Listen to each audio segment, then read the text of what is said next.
Pillow cover പരന്ന വിധത്തിൽ വെച്ചതിന് ശേഷം അതിൻ്റെ സെൻട്രൽ ഭാഗം കണ്ട് മടക്കണം.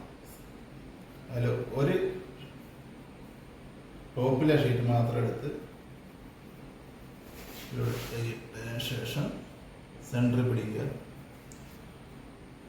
നേരെ ഓപ്പോസിറ്റ് സൈഡിലേക്ക് മടക്കുക.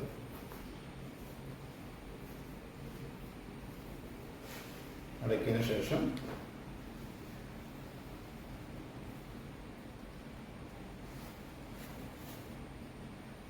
അതിൻ്റെ ഈ അറ്റവും ആ അറ്റവും ഒരേ വരാവുന്ന രീതി മടക്കി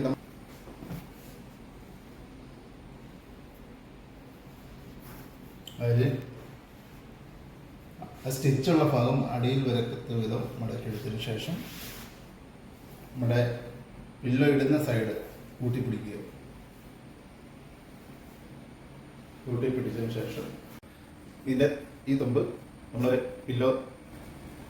പില്ലോടിങ് അറ്റം ഈ സ്റ്റാൻഡിൽ കെട്ടിയതിന് ശേഷം പില്ലോടിങ് അറ്റവും കെട്ടുക. ബലമായി കെട്ടിയതിന് ശേഷം ഏത് കൈയാണ് നമുക്ക് എലിവേറ്റ് ചെയ്യേണ്ടത് പേഷ്യൻ്റെ ആ കൈ ഇതിലേക്ക് കടത്തിവെക്കുക. ഇങ്ങനെ വെച്ച് കഴിഞ്ഞാൽ ഈ രീതിയിൽ നമുക്ക് ലിംബ് എലിവേറ്റ് ചെയ്യാൻ പറ്റും. ഇതാണ് പില്ലോ സ്വിംഗ് എലിവേഷൻ, അല്ലെങ്കിൽ പില്ലോ സ്വിംഗ് എലിവേഷന് വേണ്ടി പില്ലോ സ്വിംഗ് എങ്ങനെ ഉണ്ടാക്കുന്നു എന്നത്. Thank you.